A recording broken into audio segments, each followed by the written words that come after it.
Hello and welcome to Man's Model Moments. That was good timing. I just opened my beer and got another one here. Switched off the air conditioning, which has been on for like the last couple of hours in the conservatory to keep the heat to a manageable level. It is a nice, I'd say 20 degrees in here now, so more than acceptable. So anyway, good evening and welcome everybody. Let's have a quick look at the chat to see who's here. We have Graham Ball, we got Danny Gable, we got World War II Scale Models Dave, we've got Gary from Gremlin's Modeling Mayhem, we've got Casey, we have Phil Pierce, got Julian Hall, we have Stuart and Jono Swift. We have scrolling. We have Nick Johnson. Got Adrian Hook, got George Davis, got Ian Ellison, got Mark Grad, Travis Thompson, and I've just lost my place. We've got Keith and David Barber, Ian Russell. I just lost where I was there. There we go. We got to Mr. Lepstra. See how I got around pronouncing your first name. We mentioned Keith. We've got Adam McDonald, and I think that brings us up pretty close. So I've got John Christmas, Dave Walker, Ian Russell. Lots of people saying hello to each other, which is always nice to see. Dave Fairclough, and that brings us up to the president. So, good evening all, and welcome. This is a happy birthday for yesterday for me. So, cheers. Having Corona tonight. It's nice and refreshing in the heat. Although it was supposed to be cooler and wetter today. When Maria got up this morning, I was like, what should I wear? And she wore tights. And I'm just like, I think you're going to need those. I think it's, although it says it's going to be like not as warm and wetter, I don't think that's going to happen. And coincidentally, it didn't. So it wasn't quite as warm today as it was yesterday, but it was still hot. So hopefully it's nice where you are. Oh, we've got a few more people. Idwell popped in. We've got Little Things Junkie. And lots of people wishing me happy birthday, which is great. Thank you very much. I know people have done on the Discord as well, so thank you. Not why I set the stream up as a blatant, see if I can get people to say happy birthday to me. It's Ian Ellison says, what heat? Bloody cold cycling to work in. Well, it's grim up north, you see, Ian. That's what it is. That's why I moved away from the northwest after my first job. It's not really, but it is noticeably. So I studied up in the northeast, up in Sunderland and Newcastle, and it is like a whole season behind the rest of the country. Like summer feels like spring. It doesn't really get as hot as it does like down in the south and southwest. John Alex popped in. Could see John Craig as well. Craig Jukes. So yeah, it's Julian says it's it's not cold up there. So the northwest of the UK. So the UK is a tiny island, really, right? But it has a lot of weather, right? Over its however many hundred miles it is, it has a lot of weather in that fairly small space due to various different things. We've got the Gulf Stream. We are near a major landmass, obviously continental Europe. We've got the Arctic Sea above us and the English Channel sort of going through. So there's a lot happening. There's a lot of kind of junctions of stuff. And over the course of from the extreme southwest to the extreme northwest, northeast, there's a huge variation of temperature and humidity as well. So northwest tends to be wet, The southeast tends to be dry. The southwest tends to be quite, I mean, depending where you are in the southwest, because that's a generalization, as all of these things are. It tends to be more of a kind of, not Mediterranean, but more of a coastal kind of feel to things. So it's very, very varied. And then Scotland is just, miserable.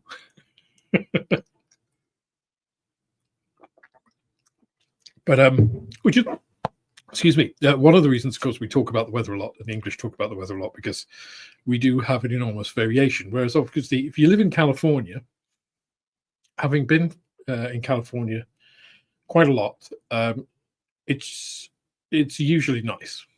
So the first time I was there from October through to January, and it rained, I think, twice when I was there. And when it rains, it rains. It rains a lot, but it's in a short space of time, and then like an hour afterwards, it's dry again. So yeah, it's kind of, there's not a lot of variation. It's different variations are nice. So there's not a lot to talk about when it's always pretty sunny, Anyway, I was hoping to have some guests tonight. Unfortunately, people are doing other things. So Gary has just come back from holiday, and he said he feels like he needs a holiday to get over it. Marcus is off doing other things. John Alec is, I think, because of his commute, now is listening. So various other people doing other things. So obviously, there's a helicopter. Sounds like a Chinook. Don't know if you can hear that. That's a Chinook.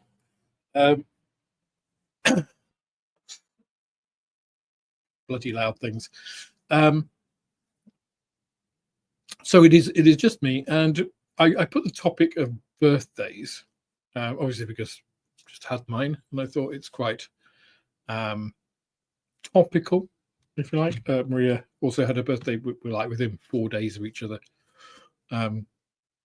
although not the same age. There's 4 years difference between us. So I thought on a modeling aspect, it's just like I'd ask people, what do you like to get in a modeling aspect for your birthday? Because for me, modeling is a very personal thing, and I've got a large stash. Even before I started the shop, I had access to a large number of kits. So in terms of people buying kits for me, that's quite a difficult thing to do, right? Because the likelihood is I've probably already got something like this, or it's not going to be something I would really do. And I thought, is that the same for everybody? So I thought I'd ask, rather than you guys asking me the questions, I thought I'd ask you the question. So if you want to put in comments in the chat, do put comment so that I know that it is obviously an answer to the question rather than just sort of general chat, so I can pick it out. Then I can kind of, well, obviously I will know what they are, but then I can read them out and kind of collate if there is any trend to this or whether it is just completely random. Because the other thing that, and it was also inspired because somebody actually bought a, in fact, I think they're on chat, but they bought, I won't say who you are in case you don't want to be identified, but they bought a Man's Model Moments mystery box, which is a kind of limited mystery because you actually say the kinds of subjects that you want, and that's what I put in. You don't know exactly what you're getting, but you know it should be something that you will enjoy. Yeah. So if you say I like World War II aircraft, you're not going to get a sci-fi Gundam kit, for example. So that gives you that element of surprise, because a lot of people like surprises. I like surprises, but we like surprises that we like, right? We don't like surprises that it's just like, oh, it's a surprise and it's a disappointment. So I'm just going to go up because I've got a few people commenting now, and I want to make sure that I actually cover all of them that I can. Just scroll up a little bit just to make sure okay, I think I've gone back far enough there. Again, if I don't manage to get to yours, then please let me know. So Adam McDonald said, that's hilariously the exact same as me and my partner, 4 days difference, same age difference, except I was Sunday, not yesterday. That is pretty bizarre. I mean, the coincidence is I actually ended up living in a house in my last year of my undergraduate degree with a girl who was born on the exact same day as me. Which you think, okay, out of a university, that, you know, there's going to be some overlaps. There's only 365 days in a year. But it was like we were the same age. She was born on the 1st July. I was born on 1st July. That's not uncommon. But for both of you to end up in the same house together is fairly unusual. And also, I met a guy who I became friends with who was also born on the exact same day. So there were 3. So it was like, just the concentration was a bit weird, you know?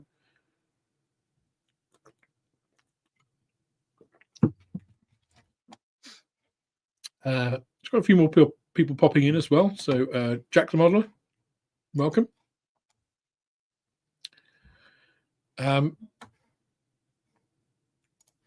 Just starring the comments so that I can get them. If you can put them in capitals, it just makes my life a little easier. But I have, I think, captured all the ones so far that aren't. So with that, let me just start to show a few of these. So Stuart says, I tend to get people to get me reference books rather than kits. Now that is a really good shout. So I've got quite a lot of reference books. And it's one of those things. So if people ask you what you want for your birthday, there are 2 kinds of answers for that. It's like, you know, I don't mind, kind of get me anything, or, oh, if you say, get me a reference book, if you're the sort of person that likes reference books, you probably already got quite a lot. So it's just like the other alternative was like, oh, these are a few of the things that I've got on my list, and you give them that, right? Which is a bit more specific. If you're going to do that, you can like spread a range out as well. You can go from something like, you know, cheaper to something more expensive. You can spread it out so people aren't embarrassed, you know, like those awful wedding lists you sometimes get, where you have a list of stuff and it all starts at like £500. It's just like, barely know you. It's like, even if like you were my son, it's like, am I going to get this? It's like, it's £1,000. It's like, I've already paid for the wedding. So yeah, you don't want to be that guy, do you? Who's just like, oh yeah, I want the, you know, new 1/32 scale Lancaster. It's only £400. You know, it's just like, oh yeah, you can want it. I'll get you the masking set for it. So reference books is a good one. I hadn't thought of that. Travis Thompson says, my family know not to surprise me with models. The odds of getting what I want for their price range is slim. Sounds dickish, but it's not. No, I don't think it is dickish at all, Travis. I think it's exactly that, right? Because you don't want to be, oh God, there's a flight. You don't want to be, like I just said, that person who's asking for, okay, get me a model, but it has to be like, you know, the new Zokimura, whatever it is, you know, Phantom for 80 quid. When you know, really, they only want to spend 20. And you don't really want, I don't know, an RNLI Shannon starter kit.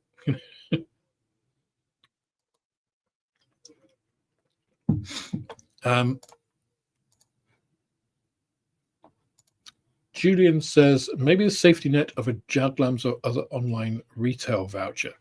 So yeah, that is another good one. I do gift cards, by the way. In fact, one of it's on the Man's Model Moments website. It's a £5 gift voucher. So I think they're in, and you can add as many as you want. So if you want to get somebody a £30 gift voucher, you get 6 of those. Same thing. So that again gives you that flexibility. So it's like saying, okay, I'm not quite sure what you want, but here's a model shop. They've got all kinds of stuff. I've got your gift voucher. You go and buy whatever you want.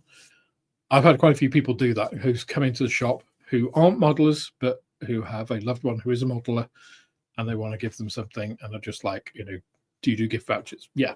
I think it's an obvious one for a shop to do that I think a lot of people overlook.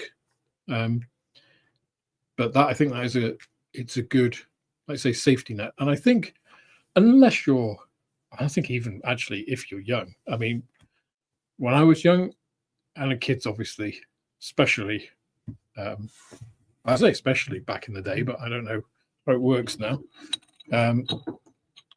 Used to get birthday money, right? And actually, I'd quite look forward to when my relatives gave me birthday money rather than an actual present, because even as a child, you still have that surprise, which isn't really something that you want, the knitted sweater or whatever it is, the CD of Now Too, and you're just like, I'm not really into pop music, I like these bands and that's it. Whereas if they give you a tenner, that's great, especially if several people do that. I remember as a kid, actually used to get quite a bit of birthday money. So I think the voucher thing, it isn't disappointing. Some people say, oh, it's a cop-out, it lacks imagination. It's like, yeah, but people know what they want. And the thought is still there, right? I've got you something that I know you will want. It's credit at this shop that you will be able to get things, that you actually know that you want. So that shows that you've thought. It's not like a generic. I think getting somebody an Amazon gift voucher is a cop-out, right? Because that's just like saying, here's a tenner. Which, again, if you're a child, I don't think that matters. And money is okay. But it does show that little bit more thought, I suppose, if you're doing that.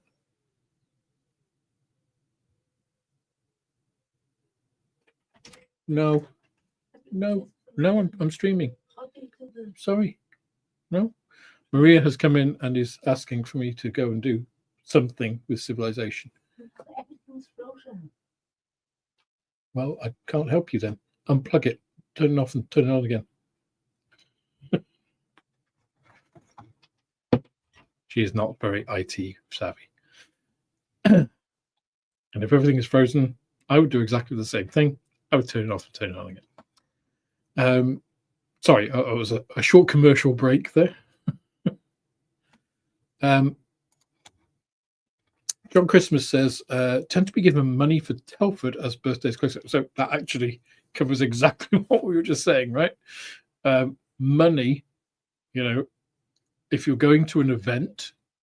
So again, that does show a bit of thought, because it's like, okay, I know you're going to go to Telford.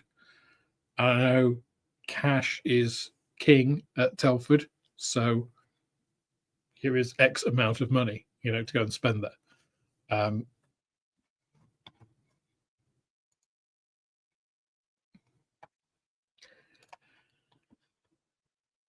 David Barber says, I like surprises, but only from my list. Exactly. This is one reason I think, for me, and I covered this when I did I think it was Airfix's 12 Days of Christmas surprise box a couple of years ago. This doesn't work, right? Because you do get a load of stuff which you think, this isn't really me. And it's just like, yeah, it's not the best. So it's better to have a list. It's just like, I love surprises. Get me something like World War II 135th scale armor. If you can define the list, It's a surprise within that. It's like, yeah, that's great. Phil says, I'd rather get something from my other hobby, beer. Yeah, so that is the other thing, right? So when I was thinking about this, I was thinking, well, generally, and I'm thinking back as well, I didn't really hope for model-related gifts. And that's generally because, I mean, other than my father, there wasn't anybody else in my family or extended family of friends that was into modeling. So if they got me, oh, I got you an Airfix kit, it's just be like, oh no. And it's like the old 1/72 fallen gnat, and it's like, yeah, this is, I like the idea, but it's not what I wanted.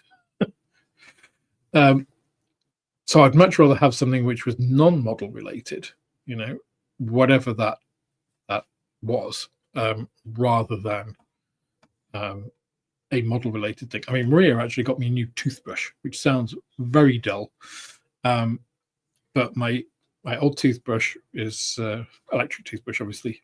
Had got to the point where it just wasn't charging, and then one day I turned it on and it just made a buzzing sound, but didn't actually move. And I was like, oh, okay.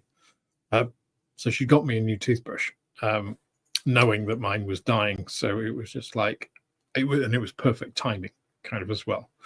So, that kind of thing. And I guess when you're older as well, it's just like more practical gifts aren't the disappointment that if you got that as a 12-year-old, you'd be like, a toothbrush?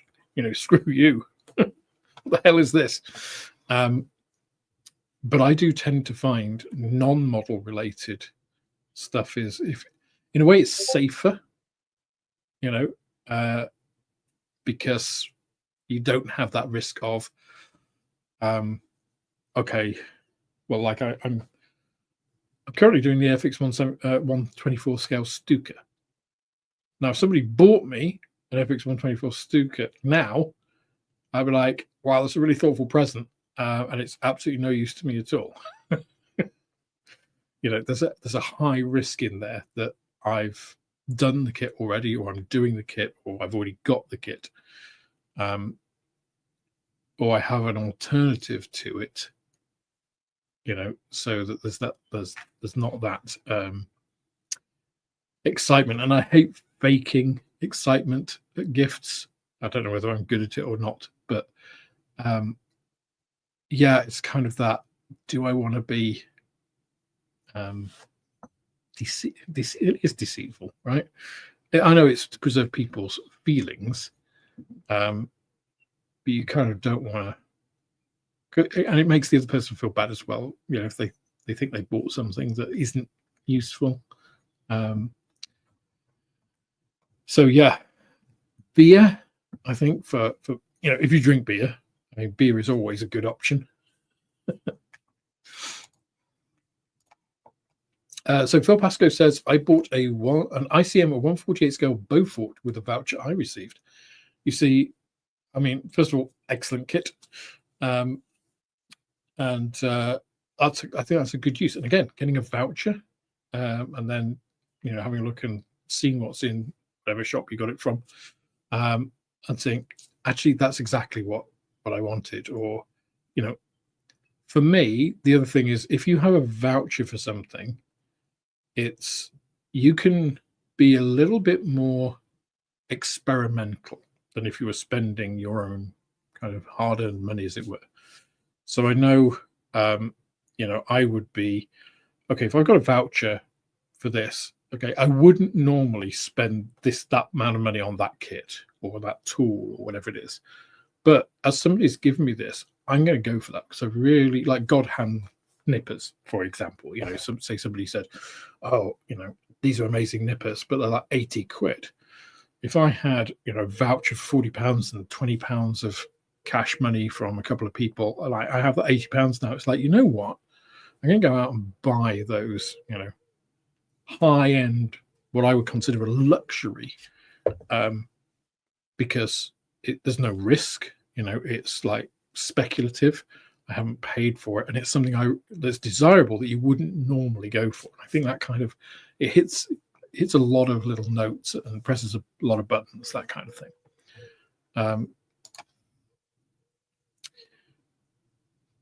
No, I've just done the last starred one there. I just have to scroll down now, seeing what other ones I have.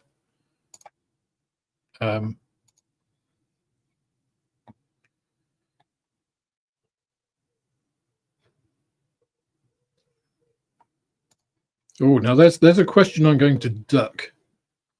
So how old are you now? I became 68 9 days ago. My stash is still far too large for my age. So I'm younger than 68 by a number.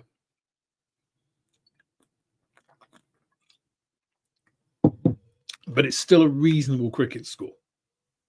I think any cricket score, just for reference, any cricket score over 50, I think is reasonable. It's a good innings if you've managed to get 50 runs. So I think if you get to 50 and you manage to get past that, it's respectable. That's where I've always thought of age. In terms of cricket runs, good innings. Whereas, because my maternal grandfather was a huge cricket fan. He was based out in India during the partition. He was in the army. He was a sniper. He never really talked much about the whole time over there. But they didn't really get involved. So most of his job was to stop during the partition the two sides killing each other. That was the basic remit of their job. So he said, but most of the time, the brief time that he talked about it when he was in hospital towards the end of his life, I managed to sit down with him alone and I asked him about it. Most of the time, they sat around playing cricket with a Bren carrier in one corner.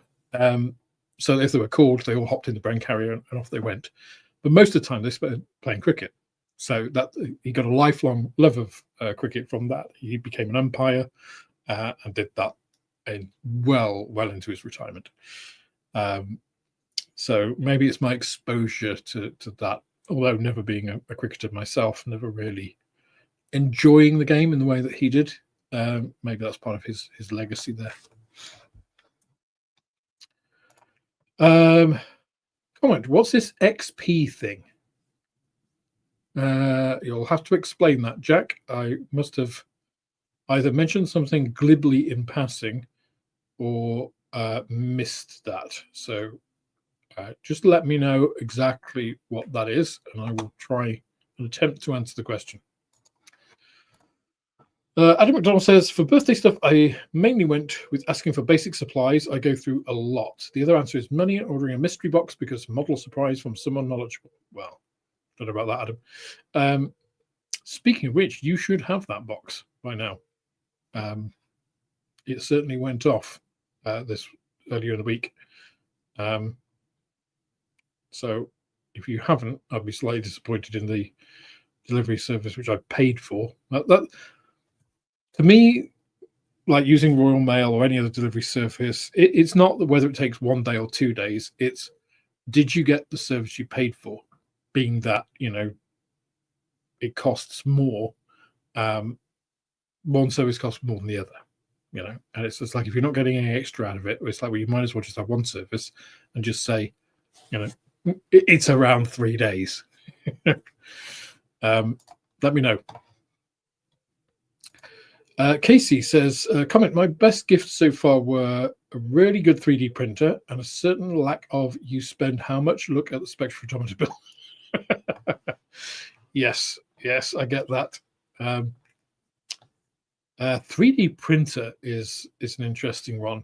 The technology is moving like pretty quickly still with 3D printers. I mean, now a lot of it is around usability rather than resolution, because the resolution of printers kind of capped out a little while ago.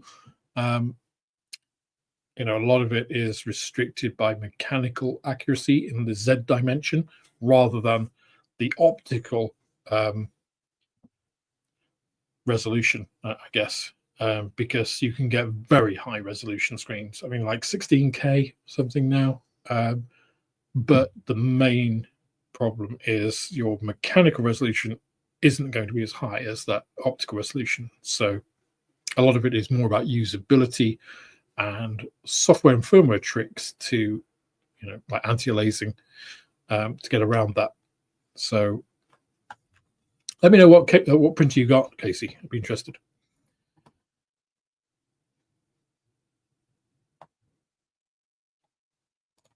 Jack the Model, experience points. Experience points, YouTube trial thing. If you comment a lot, you get more points. Resets every chat. Okay. I was completely unaware of that.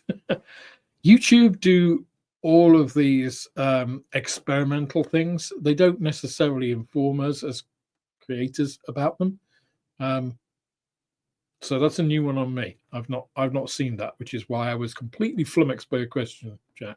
So I'm glad somebody in the chat can answer a question about YouTube that I can't.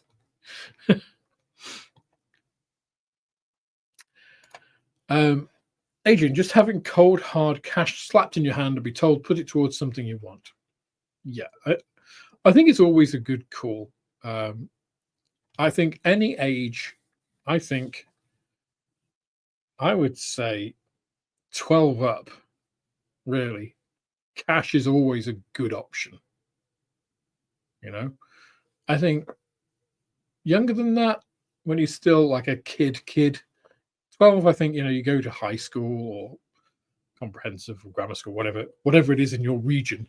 But that sort of age break is kind of a bit of a pivotal point in the psyche. It's a bit, because you're now the youngest in a group of people who are essentially transitioning into young adults. So it's a lot grittier than, being in a pre-high school environment, whether that's, junior or middle school or whatever it is. Again, different things, even in the same country. I went to a primary and then a middle school and then a comprehensive. So, but there you are, the oldest, in a group. So, you're the most mature, but you're still constrained by, because you're the most mature, your thoughts are the most mature.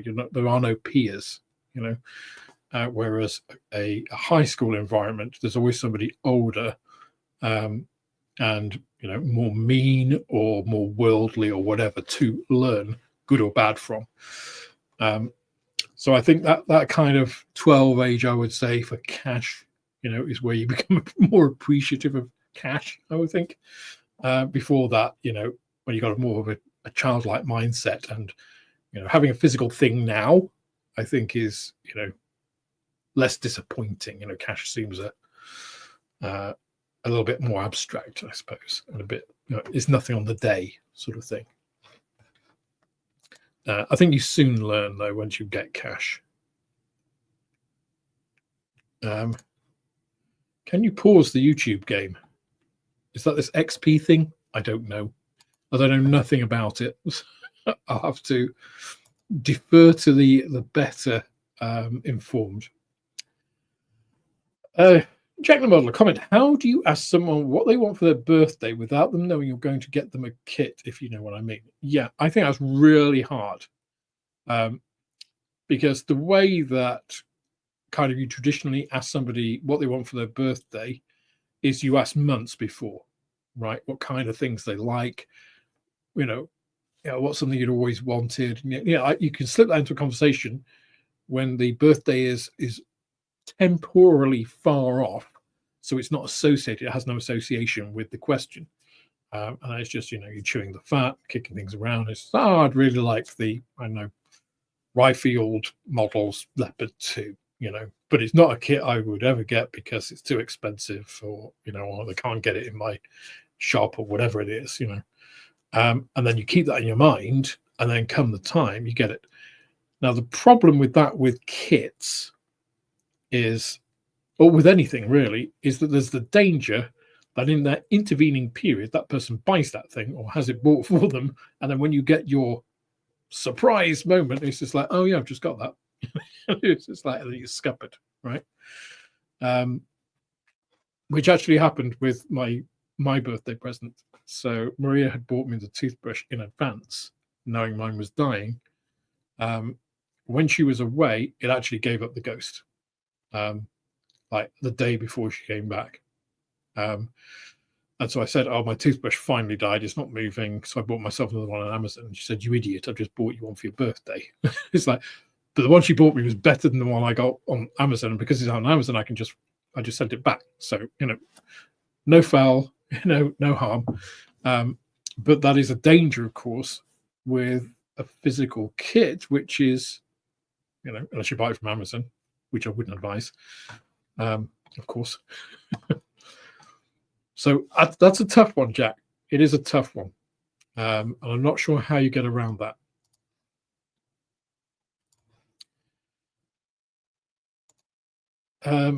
Gary said someone wants burnt dinner tonight. I already had a bit of empanada before I started. So, and I've got beer. So ghost beer. And that, look at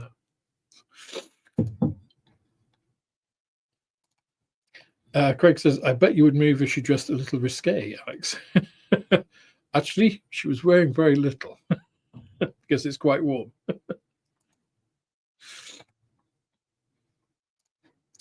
Carl Wallander says, "Good evening. I would love if my family gave a model. Any model would do. Knowing my Wi-Fi, wife, I guess, she would rather give me a trip to a model fair or something else, but not a model." Yeah, I mean, some of that, I guess, is knowing that you don't have the expertise. So if somebody was into RC stuff, right, I wouldn't know what to get them because I don't have that knowledge. I'm not invested in that world. I could buy them something, probably for the money I could spend on it. It would be a bit crap from their point of view. So I think I would rather say, here's £50 towards your next, RC purchase or whatever you need. I don't even know how much a lot of this stuff costs. So, the Scholar and Gentleman, Dave, World War II Scale Models, has gifted 5 Man's Model Moments memberships. If you receive one of those, please do check out the members comment on YouTube. It has the Discord access code for our Discord server.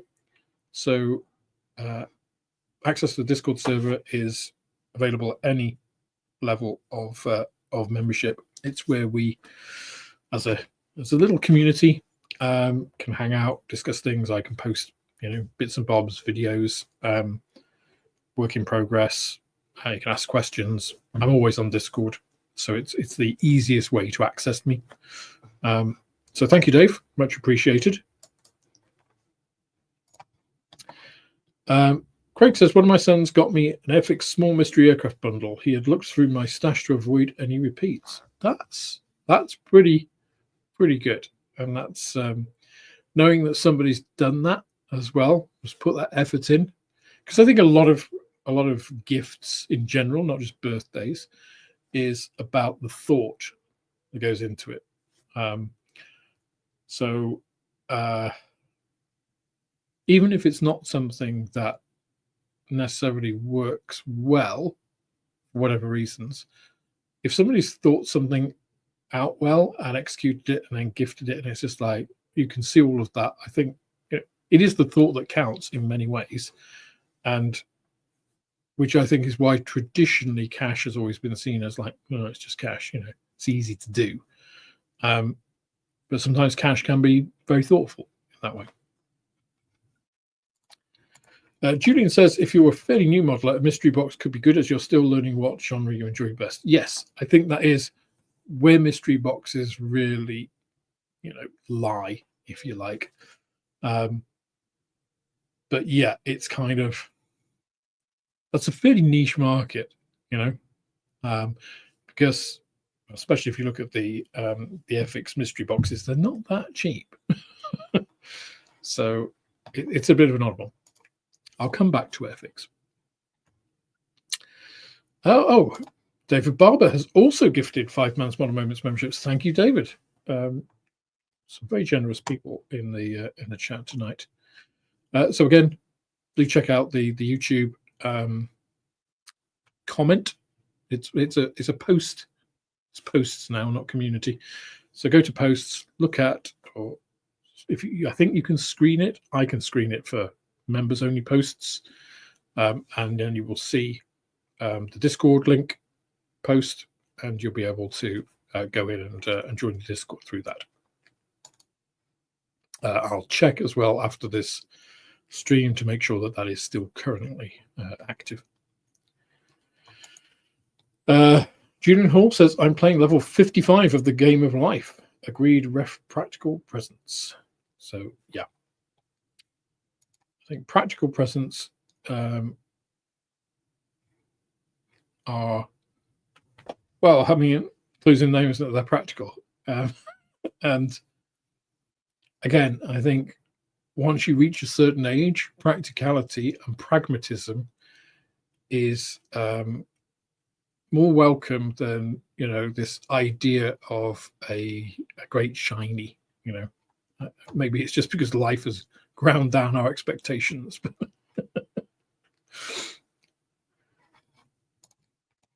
Greg 57, welcome. He says, I got 2 lovely gifts from my son and daughter this week, all in one airbrush from Temu, which was thoughtful.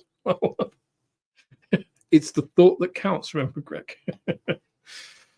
So actually those, and I presume you mean the little compressor with airbrush. Some of them have a hose that comes with them as well. They have other accessories. That is where I recommend, if you're new to airbrushing, that's what I recommend, because that's a compressor and airbrush all in one. It's the only airbrush that I have in stock in the shop. It's 25 quid. Because you can afford, I'm not suggesting you just, you know, burn 25 quid, but if you completely screw up that, if you get dry paint in your airbrush, if you can't get on with airbrushing with it, you've only spent £25. If you can make that work, and, you know, for priming and, you know, doing basic things, you think, okay, yeah, I can see that, and you learn how to break your airbrush down, and, you know, you make your mistakes on something like that, and not a £300 DeVille Bliss airbrush with a £150 compressor, and you spent, you know, more than some people spend on a car. You know, if you then decide, yeah, this is for me, then you can get a little, you know, you can upgrade to a little portable compressor with a tank, you know, which is about, you know, 80 to 100 pounds. You know, you can improve it. If they come with like a rubber hose, you can get like a braided hose. You know, you can do all those things on that side, and then you can get a better airbrush, you know. So you can do it piecemeal rather than, you know, the whole, okay, I'm going to just splurge in one, and then it sits there and never gets used. So I would say that's a good solid gift, Greg.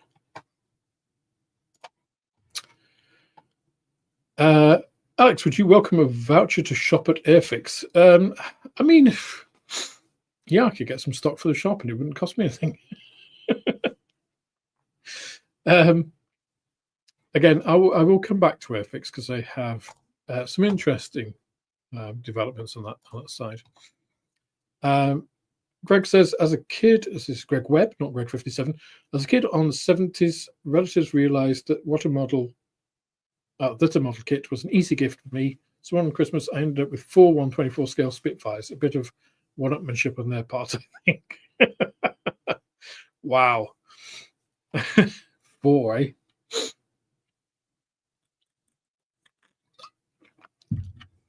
Maybe you could, like, I don't know what you did with them. Maybe you could trade a couple of them in for a Stuka or swap one for 109. Graham Ball says, I asked my family to club together and buy a kit of my choosing that is too expensive for me to justify buying for myself. That, again, I think is a good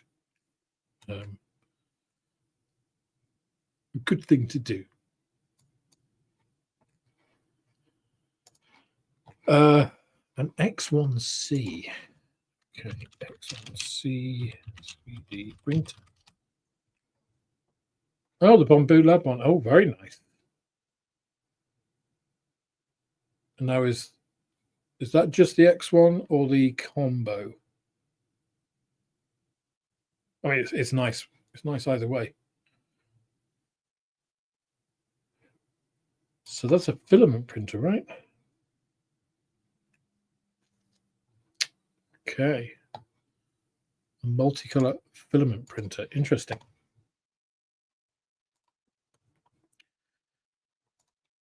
June also says, maybe I must a Humbrol 3D printer for a backup doorstop. I might be able to laser cut in one now. I did spend a little bit of time on my birthday sorting out this area. It's still not sorted, but I did a lot of the big moving around. Basically, I need to get the air conditioning unit over to the other side to go out the window because I had it out the door and it wasn't really very good. And now I just need to clear some space. And now I need to clear the space on this table and move my setup, I think, this way or that way.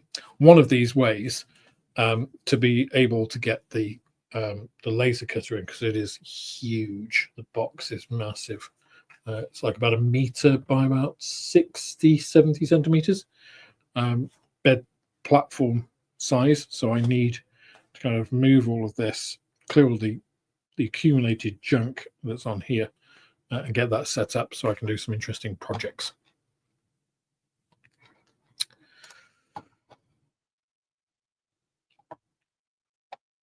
The little things, Junkie says, I don't need to ask months in advance. My wife tells me what she wants months in advance. Yes, that's a different story. Greg 57 has said, in fairness, they thought they were doing me a favor as I had my Galeri pack up after only a couple of weeks and I've been moaning a lot. No, I think it's a decent and thoughtful present. Oh, BP has given a super chat of £2. Thank you, BP. Much appreciated. No associated question. If you have any, do let me know. Junior Hall says, I guess if it's the kind of model to which the term vital statistic applies, mentioning you want one to the other half is probably a bad idea. Possibly. Craig says the Glow 2B Yamato I'm building was a part-funded birthday present last year. Yeah, again, I think, contribution towards something that otherwise you couldn't justify spending the money on, wholly yourself. Again, I think is a good use of that.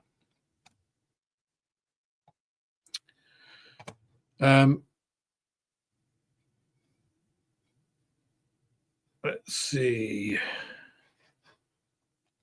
We have Valley Chef's Model Shed. Evening all. Not often in the workshop this time of night. Well, welcome. Not seen you before. Good to have you with us. A lot of people saying hello, which is great.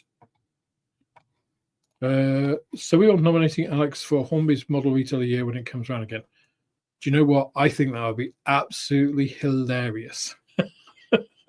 It's almost worth putting together a campaign for that,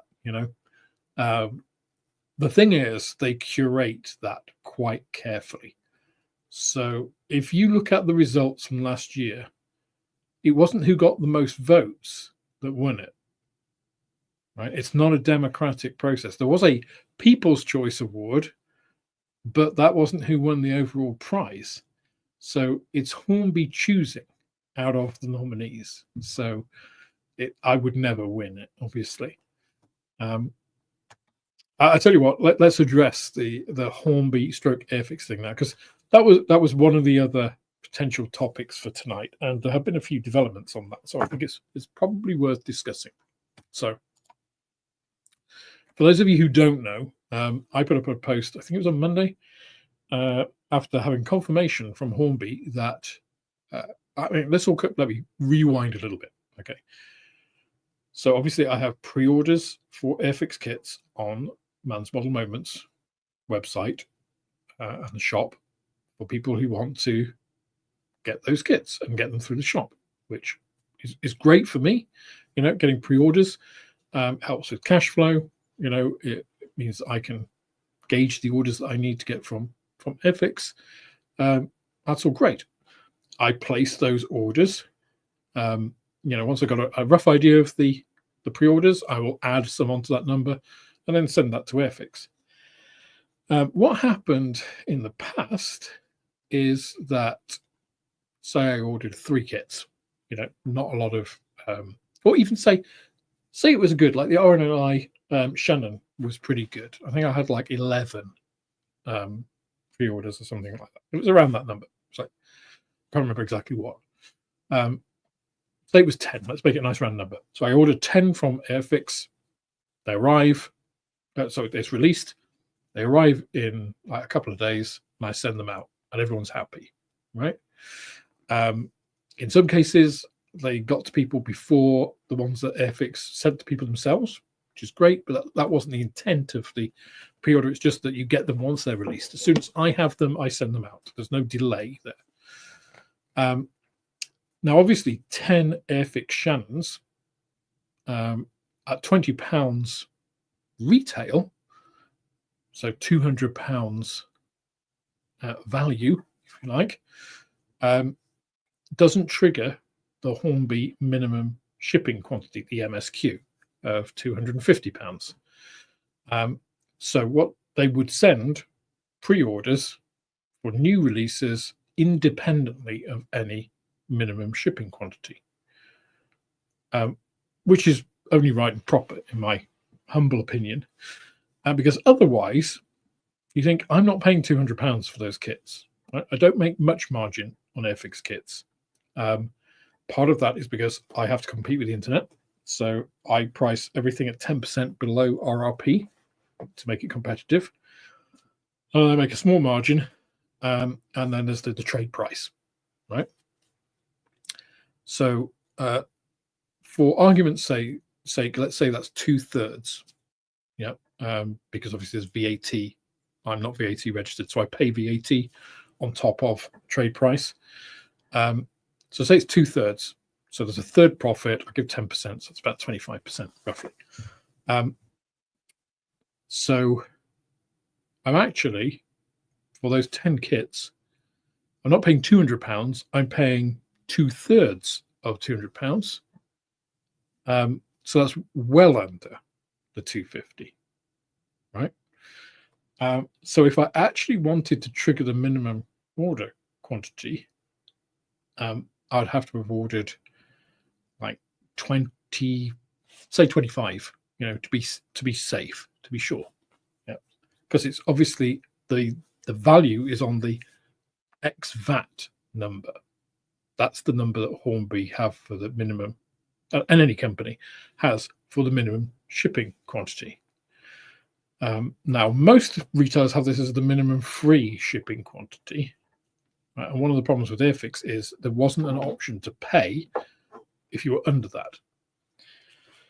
Now, they did very briefly not send those out, and it went to, well, they haven't breached the minimum shipping quantity. And again, the problem is then, well, I have pre-orders waiting.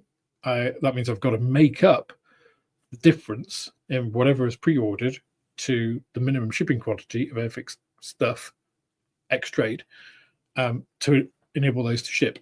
And then, of course, if a week later a different kit gets released, I'd have to make up another 250. So all was fine and dandy for a while because they weren't, they were exempting new releases from the minimum shipping quantity. And then I noticed I didn't get my Airfix ferrets, right? So just like, well, I kind of need these. They're new releases. I kind of need to have them. They didn't come. I saw them on the available to ship report. I asked, they haven't got the minimum. You haven't got the minimum shipping quantity. I was like, yeah, but these are new releases. Oh, we're not doing that anymore. Also, Hornby have changed their conditions to now the minimum shipping quantity is £350. Again, ex-VAT. So for lower cost kits, it's prohibitive. Can you imagine if it's like who's the BF 109? yeah, the F, the starter kit. I'd have to order like 50 odd kits or more in order to get that minimum shipping quantity of one kit for a small high street retailer. I'm not going to shift those in like 3 years, probably, one kit, and that's a lot of money tied up as dead stock on shelves. It's going to sit there for a long time, and I need cash flow. And any business needs cash flow through the business to make it live. Otherwise, it dies, it stagnates and dies. I can't have stock out the back. I don't have the room physically to put 50 copies of every kit. I'm much more reliant on ordering small numbers, turning those over, and replacing them. That's, it's more intensive, but that's what you have to do as a small business, right? I would love to be able to have a warehouse, with 50 copies of each kit and hundreds of thousands of pounds of stock. I don't have the means. I don't know of many retailers that do. I think it's only, the big players like Jadlam and like the wholesalers and stuff that can do that kind of thing. So anyway, this is all background, right? So basically, like they said, you're not doing this. So it's like, well, there's no point me ordering. There's no point me doing pre-orders at all then in the future, because I'm just not going to be able to afford. Well, there's two ways I could do it. I could either do that, or I could just basically say, you place a pre-order with me and you'll get it whenever, because it might take 3 weeks or 4 weeks for me to get enough Airfix stuff that I need in the shop to send the order off. And that's not really good enough, So I just won't be doing pre-orders for Airfix, after the existing ones, because I have pre-orders already promised to people. The other thing, of course, now with the new warehouse and the new quantities of stuff, you can pay to have kits shipped independently. So I can pay £15 to get those kits shipped. Now, £15 is a lot.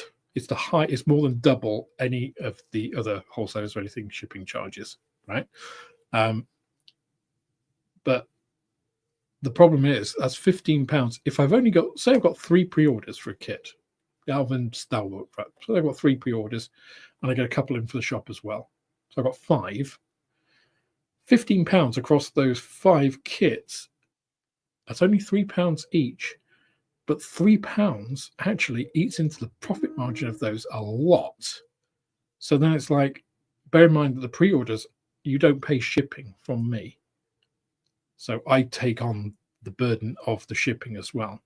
So I'm paying to get it from Airfix and to send it to people. So I don't make any money on those now. So what is the point of me doing? Obviously, I will honor all of the stuff that was already been placed. But it's like, why would I give myself that burden for no benefit? Maybe I'll make 3% or something, which is like not worth getting out of bed for. When I can spend £350 at the hobby company or creative or Tiger Hobby Limited or Amarang and get a whole wide variety of kits across different genres, across different scales that can provide more interest for customers. They're going to bring people in and get stock flowing. There's no business on earth that would stick with the Hornby model there, right? That's the sad fact of that. So obviously I put a post up on this, and there was a lot of comments on it saying it's nonsensical, which it is. It's poor business practice. After that, to his great credit, Dale actually reached out to me and asked me, for some data, and I gave him that. So, but again, it's not Airfix that I have the issue with. It's Hornby. It's the Hornby group. So Airfix is a brand, but they are beholden to their masters, Hornby up here. There's Hornby, the group, and there's the individual brand names within them, which have their own teams and everything, but they act under this umbrella, which is run by senior management. So obviously, Dale reached out to have those internal conversations, which is a really positive sign, right? From Dale, from the Airfix side. And I hope he manages to get some traction and wins out on some of the discussions there. I also independently had some people who didn't want to comment publicly, but who contacted me directly from other retail stores, basically saying, you're exactly right. This is why we do not deal with Hornby at all. So other retailers that have already made this decision 1, 2, 3 more years ago because of these kind of things. So that kind of tells me that it's not just me bitching and moaning. This is a real issue, for Hornby. It's very short-termism. It's not building a good business relationship. Somebody mentioned on the post I did that, oh, this is just like Games Workshop. No, it's not. No, when I said, it's not, that's not how Games Workshop do business. They're very supportive, blah, blah, blah. They actually said, oh, well, they've changed a lot then because he used to deal with them back in the 90s and noughties. I think that's exactly correct. Games Workshop did get themselves a really bad name amongst retail because of this. And it kind of killed them, killed that kind of distribution network. They got a bad name. So they changed. And now they don't charge for shipping at all, regardless of order size. I have a call once a week with my Games Workshop rep. They're very supportive. They gave credit from day one, not the case with Hornby. They do everything in the way I would expect because they learned the hard way. So maybe there'll be some movement on this over the next weeks, months, I don't know. And things will change because I would hate to lose Airfix as a brand in the shop. I recommend Airfix starter kits as the point for people coming into the hobby or re-entering the hobby.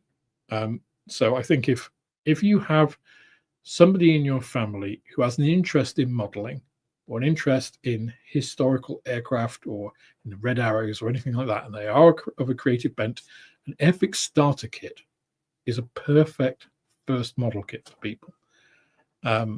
Regardless of their skill level, I think it's a really good starting point. They're tooled to be easy to put together. They got everything you need in there apart from nippers, which you can use other things for, wire cutters and a knife or a file and things. You can cobble those things together from common stuff in houses.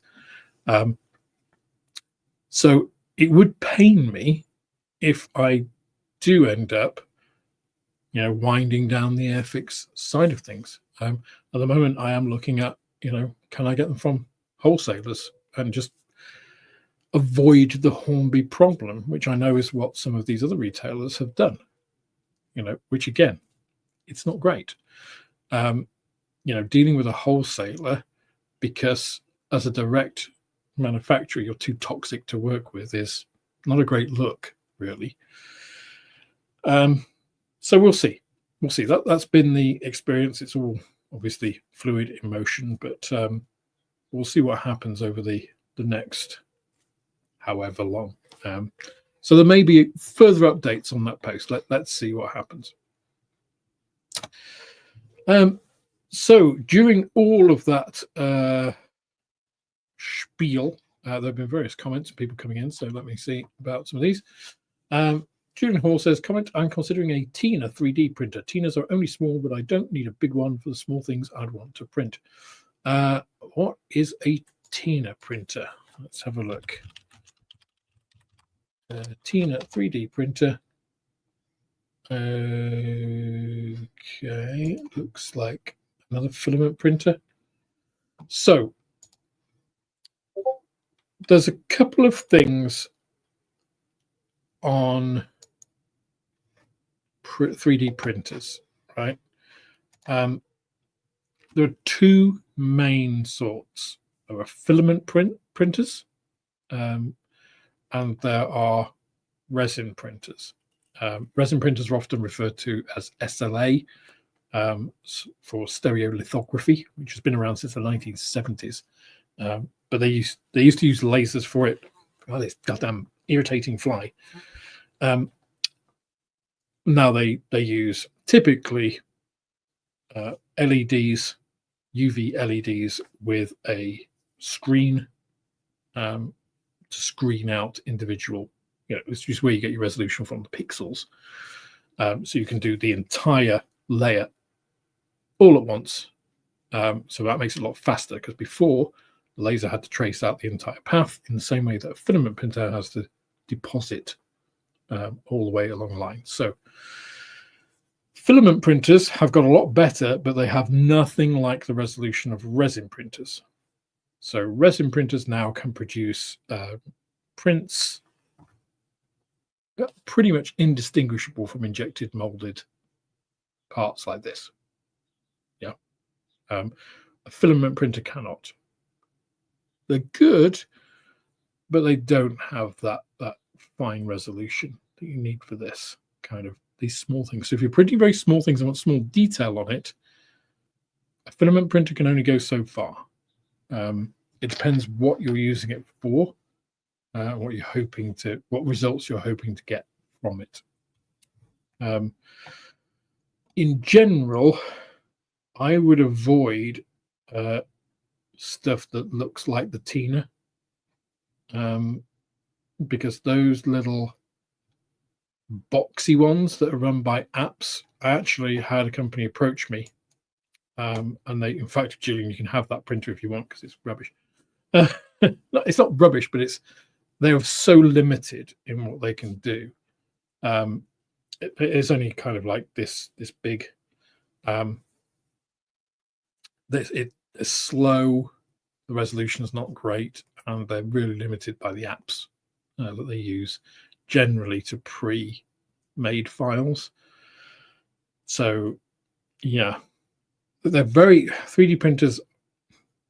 They are still a hobbyist tool, and these little boxy ones are kind of designed to try to get them into the general consumer space, and they're not quite there yet. But it depends what you want. If you just want to print, a new foot for your microwave, they'll do that. If you want to print a 3D printed Space Marine, they won't. Well, they will, but it'll look garbage.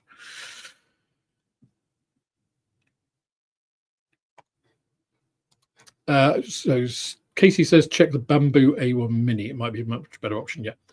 Bamboo have surfaced in the last couple of years, I would say, to become really, at the top of printing. Creality are also very good, very well established in this space.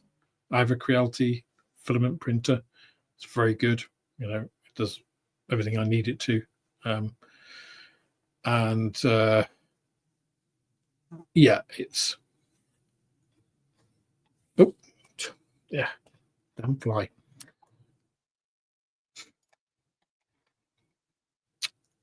Craig says, if you had a warehouse, Alex, you would end up with the world's biggest personal stash. How dare you, sir? You're probably right, but how dare you?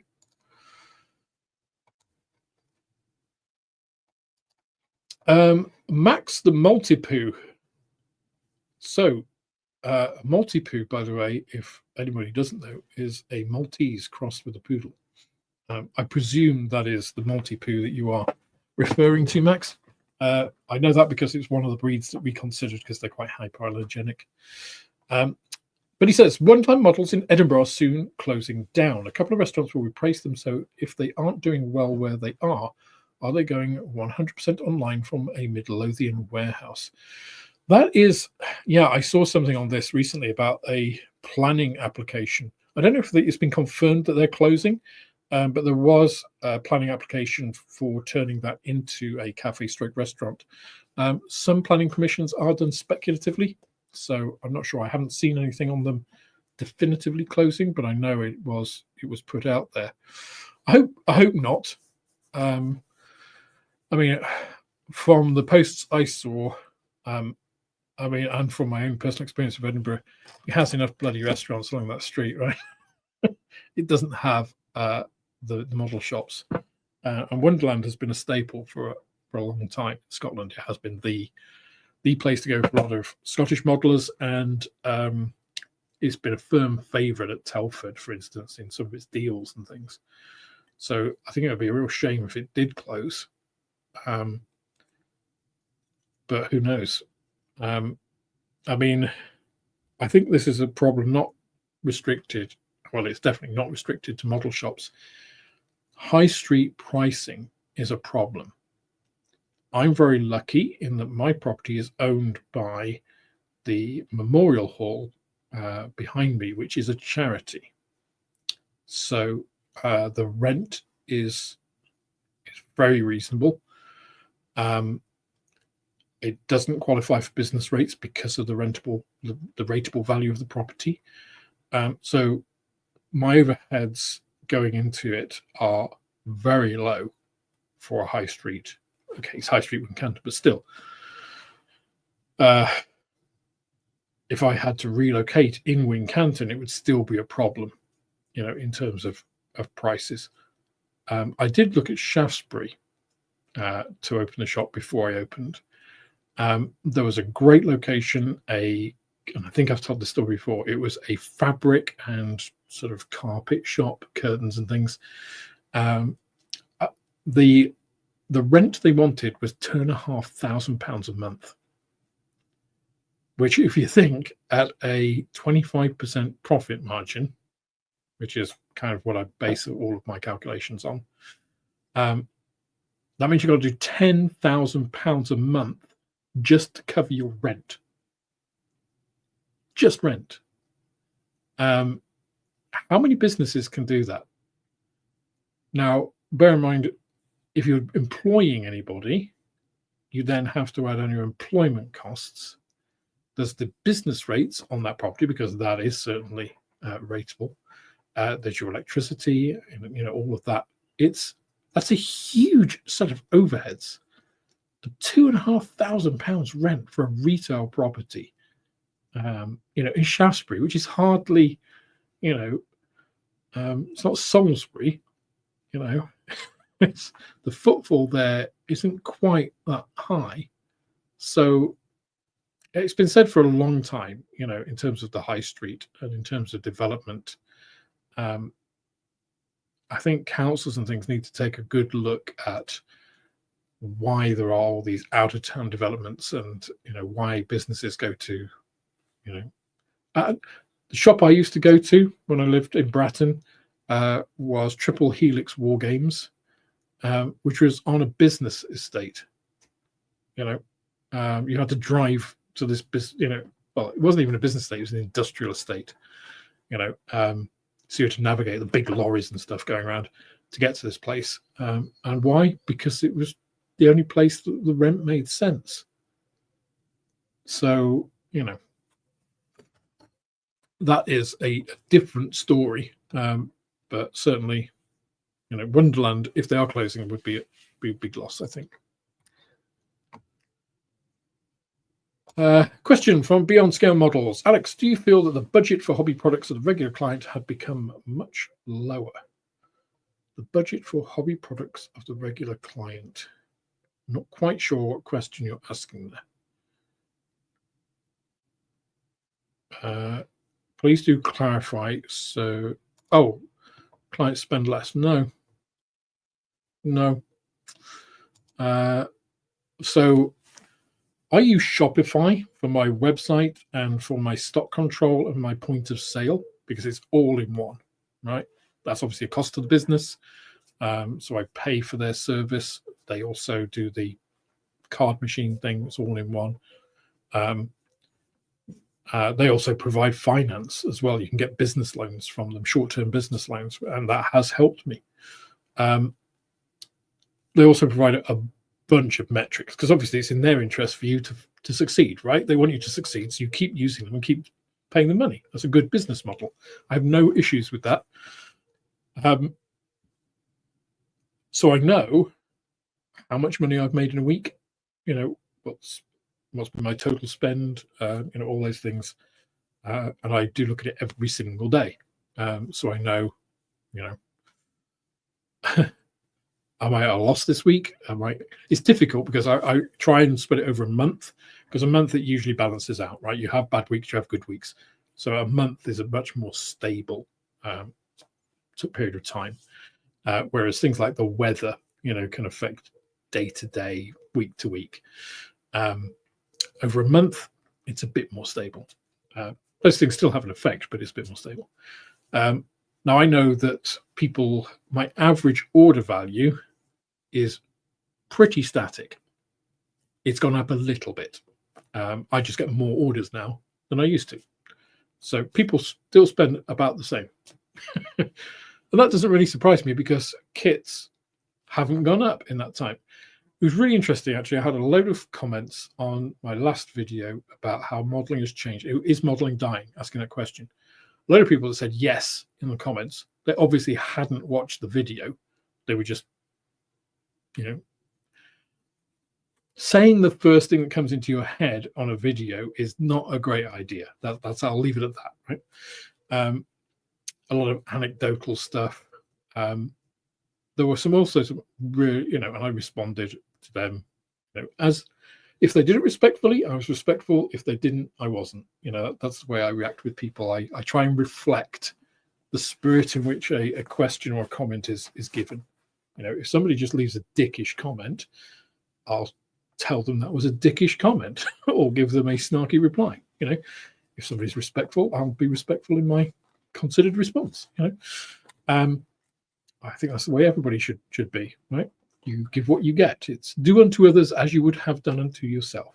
And if I'm a dick to somebody, I expect somebody to be a dick back to me because that puts me in my place. Maybe I'll think about, I shouldn't have been a dick there, So there were some really interesting comments that came through on that about, modeling is so expensive these days.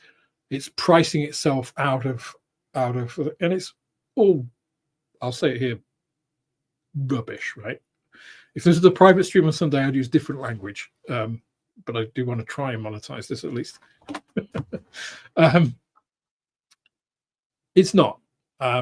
So I actually looked today because I had some stock which had come in, which I haven't had for about a year, just because it's not been available. And I'd reordered some of the kits, and which is great because you don't have to put them back on the website because you just have to change the quantities, which is fantastic.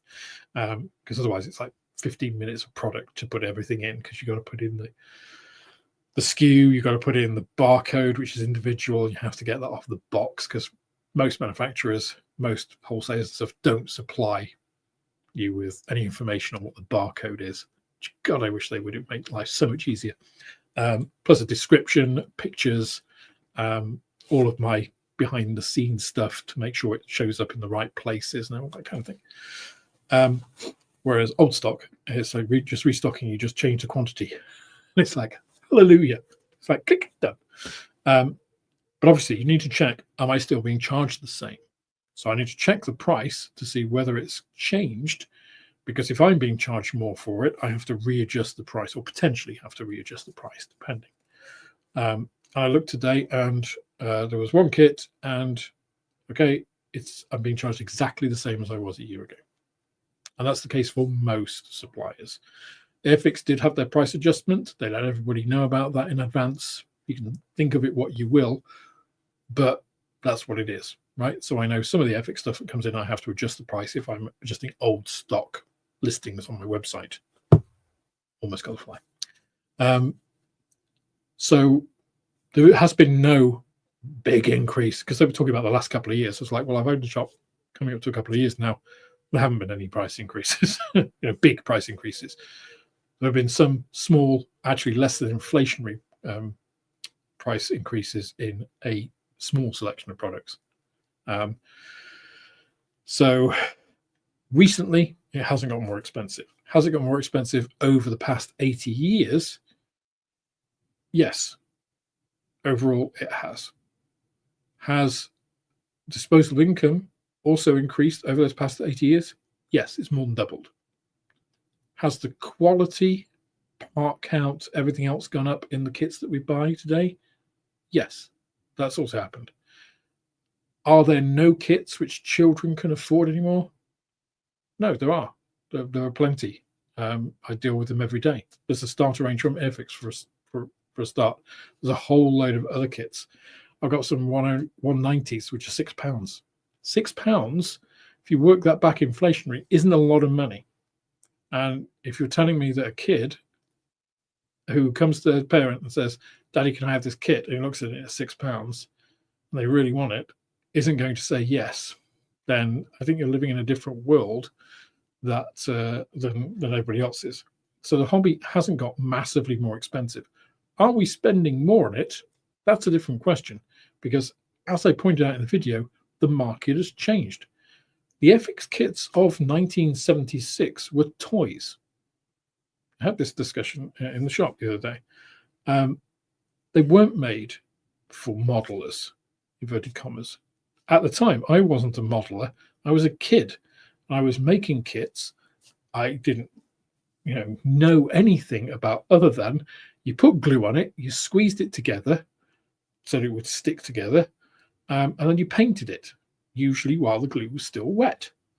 And then you could play with it, and there's something you've made, and you felt good about it. Now, if I actually saw that now and looked at it, it would be a pile of crap, but I didn't care. But there was no, from the manufacturers, they weren't worried about, they were more worried about things like, does the propeller go round? Does it have play value, as Matt from Model Minutes talked about in one of his recent videos? So they were designed as toys, really, not scale models in the way that we think of scale models today. Yes, they were scale models, but they didn't have the eye on accuracy and detail in the way that we do today. I'll take the Bristol Super Freighter as an example, right? The front door's open. The hinges on it are designed so a child can open and close them. It has a little ramp. You can put a little car inside. It doesn't have any interior. It has no detail on the inside of those doors. The cockpit, for what it is a flat base with two seats, sort of generic seat shape, stuck on it. You can put pilots in. An instrument panel, which is just a flat panel. Airfix obviously give you a decal. I'm not sure if they did in the day, but and two little control columns. That's it. There's no back to the cockpit. You can see straight through if you don't paint it or anything. It wasn't designed as a scale representation in the way that we think of it. It was designed as something you could make and play with. So can you equate that to a modern 1/72 scale, new tooled Bristol Super Freighter? No, you can't, unless it's being produced for kids, which nobody is going to do in their right mind today, because kids aren't building and buying models in the way that they were in the 70s. Why? Because there's so many other things to do. And other commenters on that video also said, well, there's no young people coming in, so it is dying. Now, I don't agree with that at all.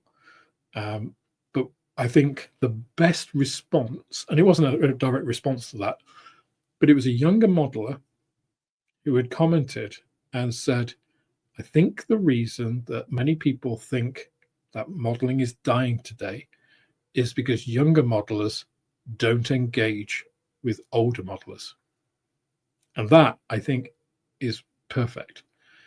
Because a lot of these commenters were like, look at the IPMS shows, it's all aging men. It's like, yeah, now look at it from that young commenter's point of view. Sorry, I'm just going to hide that. Look at it from that young commenter's point of view and think, what reason is there for any younger modeler to engage with that sometimes quite toxic bunch of old blokes? I can't think of one, really. They can get the information they need from the internet. It's a solitary hobby. They have their connections with their similar aged people. The world is much more connected now, so they probably have Discord groups or whatever. I mean, it could be on anything, right? TikTok or whatever, to communicate with other similar aged modelers. Why would they go to a model show with a bunch of sweaty 50-year-olds? So, no, I think this is confirmation bias and selfism. It is just, I see what I see around me in my bubble. I think it's the same error that people made about thinking about the West, Western modeling. And a commenter that said the Starship Enterprise was the most sold kit ever. I don't believe it. If I see some data for it, maybe. I understand the point, but it's a single market. Thinking about the US in the 60s, right? And as I showed from that graph, the number of releases that were coming out there, Japan in the 60s, I doubt Star Trek registered with anybody. Were they selling models? Yes, they were. A lot. And they continue to sell a lot of models. They still do to this day. So I think, but because it's not our market, we don't see it directly, or didn't see it in the 60s and 70s and 80s and 90s even. We don't really think of it. We disregard it. So don't realize what a huge market Japan is. And yes, somebody did comment, Japan isn't in Southeast Asia. Correct. I stretched the definition of Southeast Asia and just saw if anybody would notice. Again, as I've said to many people, I always like to put sort of a deliberate mistake in videos just to see if people are on the toes. That was the one for that one. Now I've told people go looking for them, so it's a bit less catching people out now. But the whole the model, the industry is dying, and it's doom and gloom kind of thing. I think it completely ignores a lot of the data that's out there. Now, is it a different market than it was 15, 20 years ago? Absolutely, it is. Yeah, it's evolving.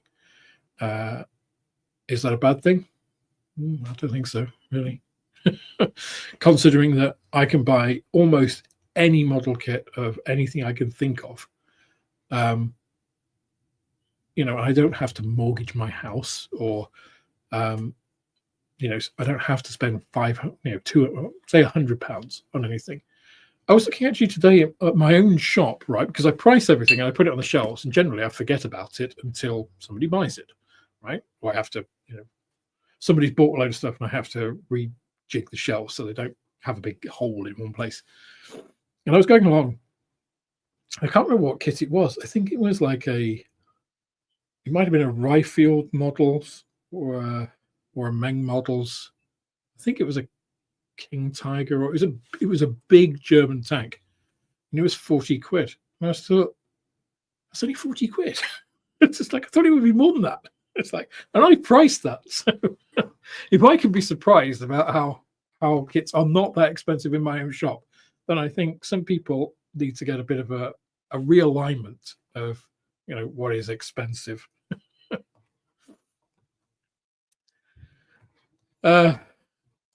Julian says, I got a very small 3D printer free from my brother. He contributed to what became a failed Indiegogo Kickstarter thing project, Pocket Maker, only an 80 millimeter cubed build area. Aha.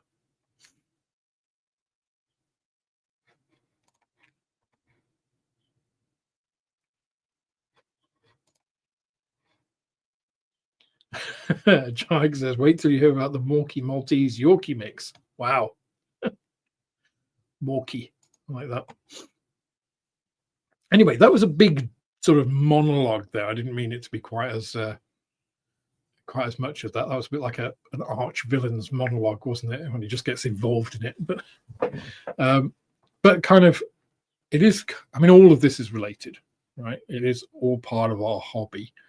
But I think we're in a good place in modeling. Yes, there are flies in the ointment. There always are. There are always going to be things that aren't good. But I think if you look at the world in general today, I think we're in a pretty good place for modeling compared to some of the stuff. I mean, for instance, look at politics. I'm not going to talk about politics today, but it's a mess, right? Politics is a mess. It doesn't matter really where you look in the world. Politics is a right pile of crap, right? Modeling, I think you can look at modeling, and I think there are things definitely that I think need to improve. You know what I think about the IPMS, and I think that younger modelers comment actually really sums up. That's what the IPMS should be looking at. It's like, take your blinkers off, look at what is the. It's the same thing I used to do in business, right? And as a business consultant, when I talk to people that ask for my services, I always try and get them. It's like, why? What are you trying to do? You're trying to appeal to a group of people. What is in it for them? Yeah, don't look at like what is in it for you. We all know what's in it for you because you're the ones making the decisions. You're the ones asking for this. But what's in it for them? It's the same thing I try and look at the retail market. People coming into the shop. What's in it for them?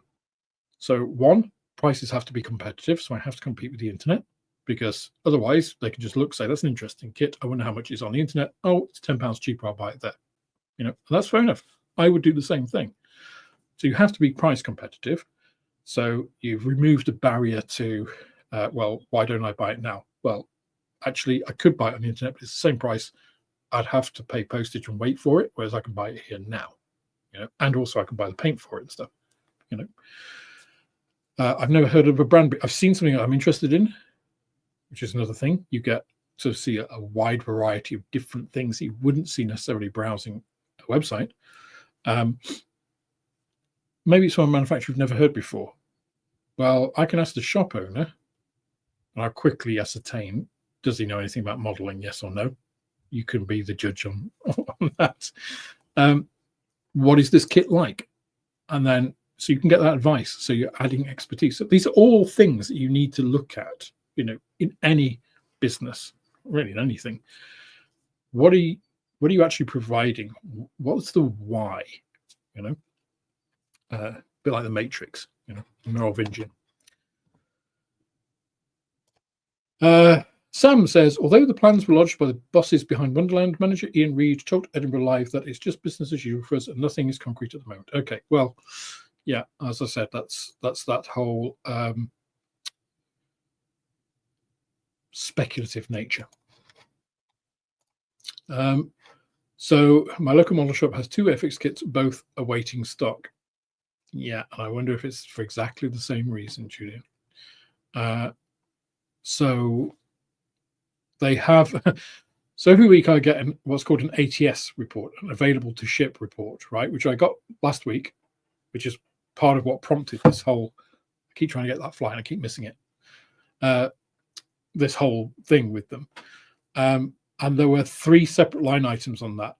And after this whole discussion, I said, look, okay. I'll cancel one of these off the order and then add the shipping charge and just ship that. And then they got back to me yesterday saying, oh, well, actually, these only these are available. It's like, well, only one of the 3 line items. It's like, well, why have you even bothered putting it on an available to ship report if it's not available to ship? Because they're still transitioning to this new warehouse. It's like, oh, my God. It's like they couldn't organize a piss up in a brewery, honestly. BP says, are we all looking forward to the Airfix Stalwart being dropped? Can't wait. I am very much looking forward to the Stalwart. I have several on pre-order because people have pre-ordered them through the shop. Obviously, I want to look at it and do it myself. I've driven a Stalwart. It's also like a Thunderbird's vehicle, which is exactly how it felt to drive as well. So I want to do one myself. So yeah, I'm looking for that. I just don't know whether I'll be able to get it.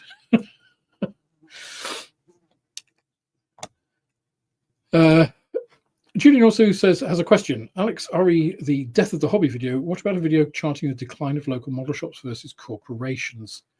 The problem with addressing anything which to do with sales numbers or like high street stuff and things, it's like I don't really know how I could research it.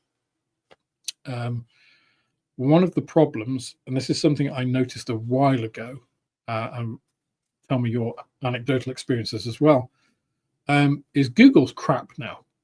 Right? Google as a search engine is garbage, right? And I noticed this when doing the research for these videos, is quite a lot of the time I want to put a picture up because I think it's more interesting than just seeing me talk. But but maybe it will get to that stage. I'll warn you now, you may actually just get my face talking. But I want to put up a picture that symbolizes what I'm talking about, right? Like the 60s or the 70s, or that's not the end of the story. So I typed this phrase into Google Images, and I'd say even a couple of years ago, I used to get some interesting results. I think, oh yeah.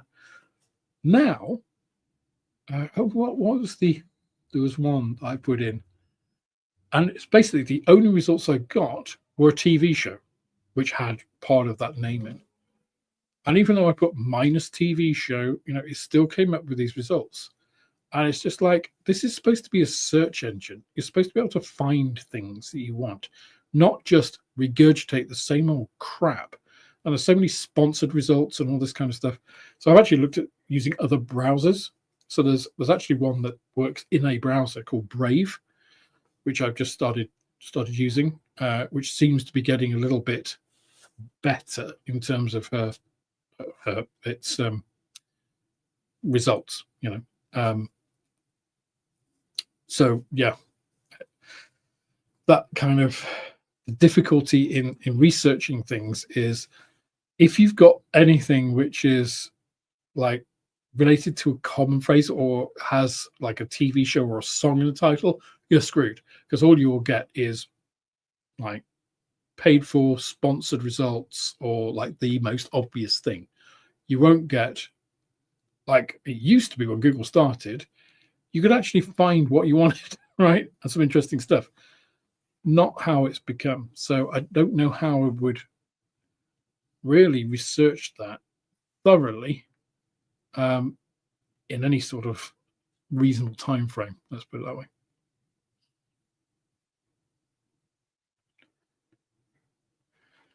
Oh, okay. Julian says play value features could also result in a more robust model. If a fixed propeller is hit, it could break. A moving propeller might just move out of the way. Yeah, I mean, there are some things, and that was, I think, something on Matt's video that somebody mentioned. But that's generally the reason, if I don't cement propellers, I don't cement them, is so that they got some robustness. Generally, though, I just cement them, and they usually put in the shop window, so they don't get a lot of movement anyway. So I don't worry about that. So yeah, it is possible. Sam says, as someone in my 20s, I first heard about IPMS in an Airfix and chill years after I started modelling. Have no intention of going to IPMS Telford, would much rather go to a museum closer. So Sam, I absolutely respect what you're saying, but I would say if you are a modeler of any age, it is worth going to IPMS Telford. For the sole reason that this is it's called the IPMS Nationals, right? Because it is their national competition. Nobody goes for the competition apart from people competing in the competition, right? Everybody goes because it's absolutely massive. So it occupies the whole of the Telford International Centre, so all three halls. It has hundreds of traders, and that is the main reason people go. Yeah, there are also display stands for the clubs and stuff. Nobody goes to see clubs at Telford. Somebody might go with a club at Telford, but I think that's mainly so they can get into Telford. It's huge, and it's worth it for the experience, even if you just go once. And I think it's not a traditional old person's model show, if that makes sense. And people of all ages do go, and it's a really good couple of days. So I absolutely respect and understand why you think you wouldn't want to go to Telford, but Telford isn't the same as anything else. Yeah, it's a bit like saying you're never going to go to London because you don't like cities. It's like, yeah, but London's a bit different, and I get why people don't want to go to London as well. But London also has things like the National History Museum, and which is absolutely amazing, and stuff like that you just can't get anywhere else in the country. Telford is a bit like that. It's still not everybody's cup of tea. It's still a lot of people in three big halls. But I mean, if you were ever looking for an obscure kit, they only made 17 of these. You might find one at Telford. It might be a grand or something weirdly ridiculous, but you might actually find one. it's that kind of thing. Or you could get something you've been looking for ages for like a tenner, instead of the 30 quid it normally costs. So it's well worth going. I would recommend going with a couple of friends. And it's really, I would go for the 2 days because it's huge. You can't cover it all in a day. If you go for 2 days, especially if you're going with some friends, you can like get a big room in a fairly cheap hotel or some bed and breakfast or something. You can go out in the evening. There's some great curry places in Telford. And make it an experience. It's a once a year thing for most people in the modelling calendar. It's definitely a bucket list modeller's thing. I would say Telford is. And if you do go and you see the Man's Model Moment stand, come say hello.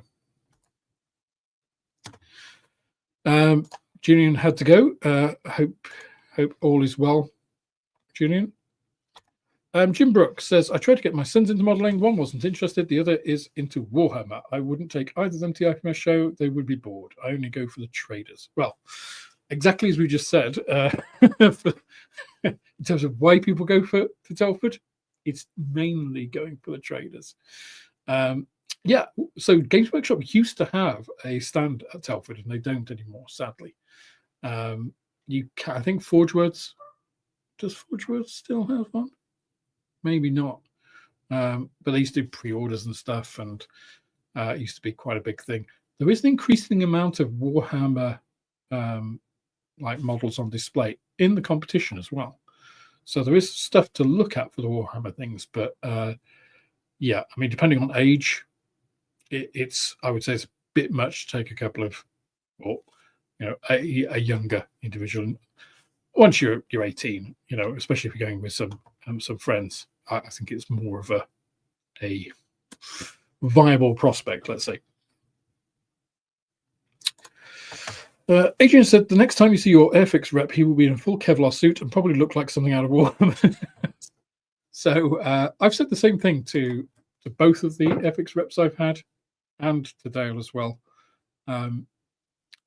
I think one of the best things that you can do as a customer to a supplier, and I used to say this to my customers as a supplier when I was in the life science business, is we would get hospitals that would complain about. So when I was working for a company that did histopathology, we had some supply chain problems and people complained. I would go in as a senior manager to kind of help the reps out. And the first thing I always used to do, and I'm sure I've told this story before, but I always used to thank the customers for complaining, because I said, the easiest thing in the world is for you not to order from us. There are other competitors out there. You could have switched to them, but you've complained and given me the opportunity to come in and explain, well, to apologize and explain and try and fix it. And, that is the best thing that you could have done. And firstly, that's quite disarming. People don't like to kick people when they're down, and when you immediately come in and say sorry, it's difficult then to be aggressive to people. Somewhere, most of them. But also, it's absolutely true, right? Don't fly. If you have complained, it's because you want something fixing. If you don't complain, or if you've already fixed it and you're just writing a review, which is usually the way, then you're just bitching about why you've left, right? One of the reasons I put up that post is because I want Hornby to take notice. I want Hornby to see that. I want Hornby to look at the feedback and the reaction from people, and actually look at how many suppliers have left them in the last 10 years and say, actually, we need to fix this. They might look at it and say, that's the price we pay for what we're trying to do. And that's a business decision, right? And that's completely up to them. But if they're not aware of it, they could just blitz on, not knowing. So I said this to my reps, I will always give you honest feedback. If you're doing a good job, I will tell you you're doing a good job. If you're doing a bad job, as you are at the moment, I will tell you you're doing a bad job. I still love your products. I just can't get them. I can't get them how I want them, or they're too expensive, or the quality's bad, or whatever it is. But honest feedback is one of the most respectful things I think you can do for anybody. Yeah.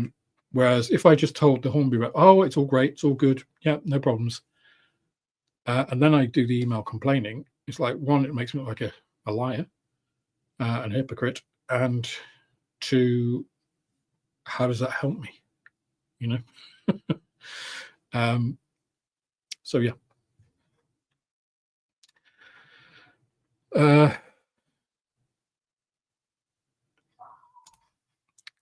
Yeah, Ian, I agree. Google is so blinkered now. I thought it was just me not putting the right keywords in. No, it's actually, if you look at like Google search is broken, type that as a search into Google or into YouTube, and you see how many videos there are, or how many articles come up. Most of the stuff that actually gives you an answer is a Reddit thread. Right? I hate Reddit, but that's kind of where a lot of the answers are coming from, because that's actual people talking, and usually people who know about things. It's a toxic swamp, but that's the internet for you. So yeah, you think, well, is Google just, and this actually came out in some of the discussions videos, actually, is Google just basically a search engine for Reddit? Because Reddit's search engine, internal search engine, is renowned for being garbage. So, you know.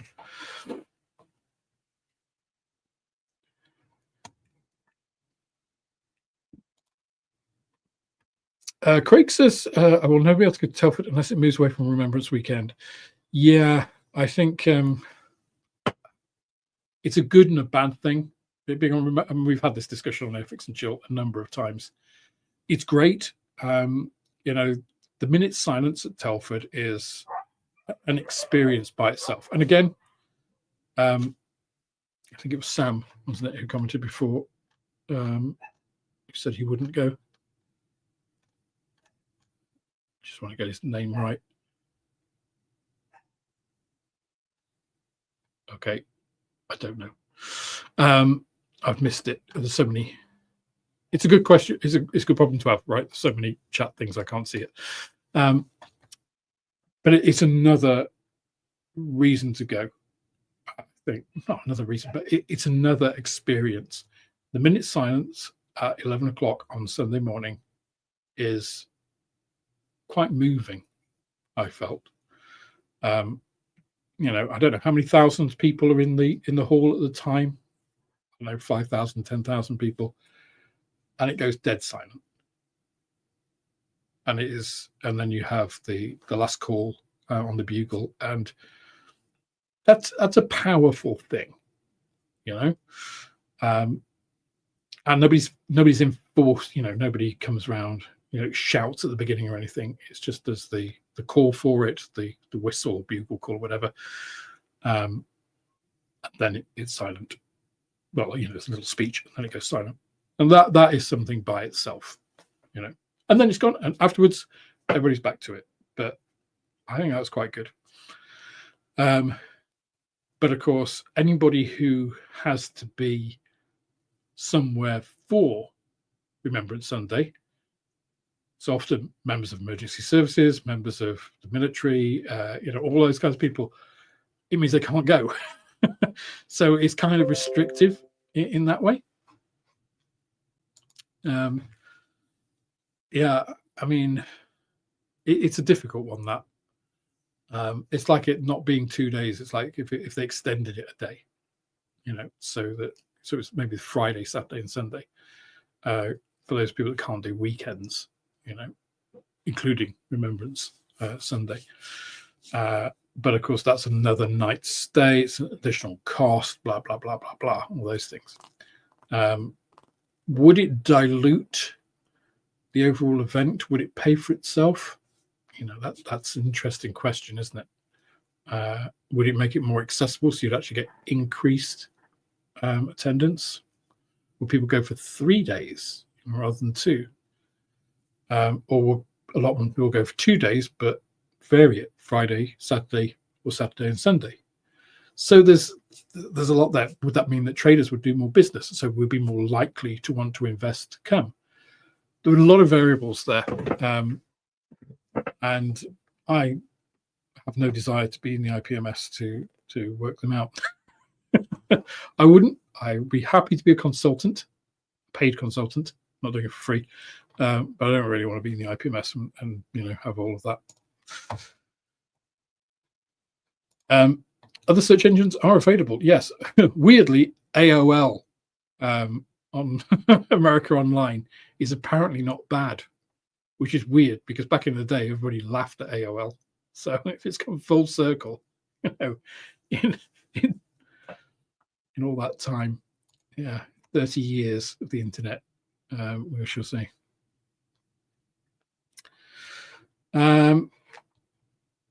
Now I have a few other starred ones here. So Casey says, I have H2D in plans next. It has a 40-watt laser in addition to filament printer and cutter. So this will be the first, so this Creality Falcon 2 will be the first laser cutter I've actually physically owned and used. I'm quite looking forward to what I can do with it. I will let you know what it's like, obviously through the channel and through the Discord as well. Stuart says, with all your printers, Alex, have you thought of offering a service of printing things on request? I occasionally think I could print, but that is not often enough to justify buying a printer. Yes, I have a 3D printer which I bought specifically with the intention of commissioning it in the shop. I just haven't got to that point. It's just there's been so much on this year so far with the shop that I haven't got to the point of getting that printer commissioned. So I do sell some 3D printed stuff in the shop, scenery stuff that's filament based. I am going to be, and it's a big printer. It's like I can't remember what the bed is. I think it's like that kind of size, 30 by 25 or something, resin printer. So you could 3D print a 1/48th aircraft or a 1/35th scale tank out of resin all in one piece if you so desired. I never would, but if you wanted to, you potentially could. But what I will be doing with it is creating things like, I've got a Pratt & Whitney R2800, the double wasp. I've got a file of that, which I'm using for the awful Revell Corsair. But obviously I can sell that engine, the printed engine, for people who want to have a nicely detailed double wasp in their 1/32nd, 1/48 scale aircraft. I don't know whether that will be a 2025 thing. Realistically, looking at timelines, I think that's a 2026 thing. I thought it would be this year. I think there's been a lot, because of all the changes that I've had personally and with the shop. I think that's more likely. I would be more comfortable, let's say, putting it as a 2026 thing. And then if it becomes sooner, I would rather delight people that it's sooner rather than say it's 2025 and disappoint them that it's later, if that makes sense.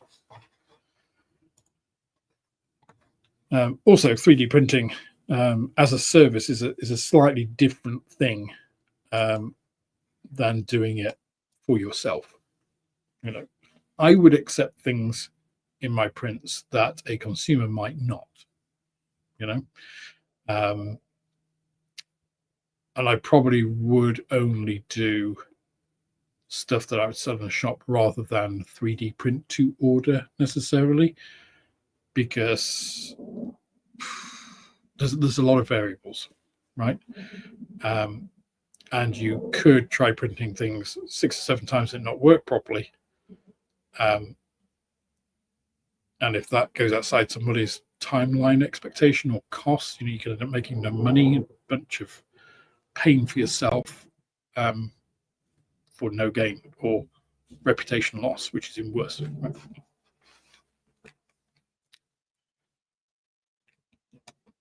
Wow, Gary did Telford and back to London in a day. Yeah, I mean that's the other thing, is you've got to think travel to Telford. So I prefer to stay 2 nights. So to travel up on, obviously I had to do that when I was an exhibitor last year, but traveling up on the Friday, staying overnight, and then you can get up early, be nice and early in the queue. Even if you're a member, there's still a queue, right? You just let in an hour earlier. It just makes the whole experience better when you can get up, have a nice breakfast, full English, and make a leisurely journey over to there at 9 o'clock. Then having to get up at 6 a.m. or some horrific time, drive for 2 or 3 hours, with a Mackie D's breakfast roll or something on the way, and arrive annoyed with coffee spilt over your lap or something. I know which I would rather do. So experience has taught me that, because I used to just travel. I've done a single day and 2 days traveling morning to following evening. So yeah, staying over is definitely a luxury that I recommend if you can afford it. And there are plenty of places to stay that are affordable. If you've got transport, you don't have to stay right next to the exhibition centre, which is expensive. You can stay a couple of miles away, and there are nicer places for less.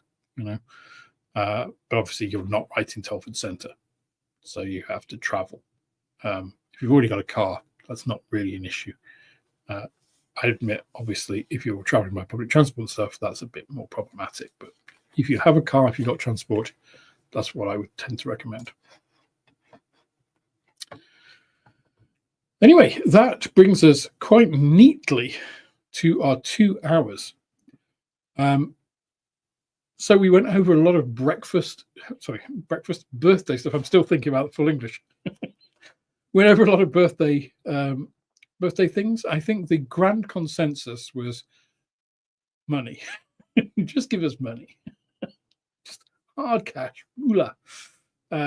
Nobody minds money. But gift vouchers for a model shop are an acceptable alternative. And we had some other quite nice ideas about reference books, etc. But generally, buying of kits for other modelers is potentially dangerous, potentially problematic. We talked about Airfix and Hornby. It's specifically Hornby, right? Airfix is a brand within the group, but it's vertically operated, as they say. So you have the brands all independent under one umbrella. It's that umbrella organizational structure which is the issue, because that makes policies that its individual brands aren't necessarily even aware of, but have to deal with.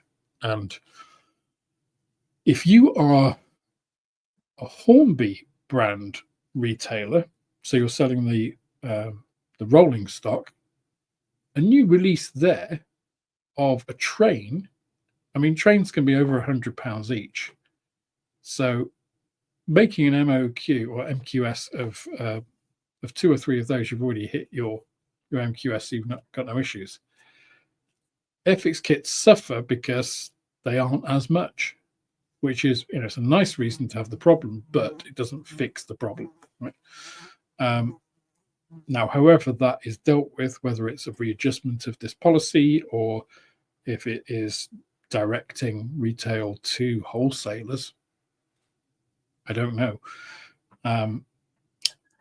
But there has to be some way around it, right, for Airfix to be able to deal with retailers. I think the most ironic thing to me with it all is that Hornby's tagline in all of this is what is it, to be the #1 hobby supplier or some such nonsense, to be the first choice in models and hobbies. I mean, they are my last choice in models and hobbies. Really, if I look in terms of suppliers, you know, I bought from other suppliers.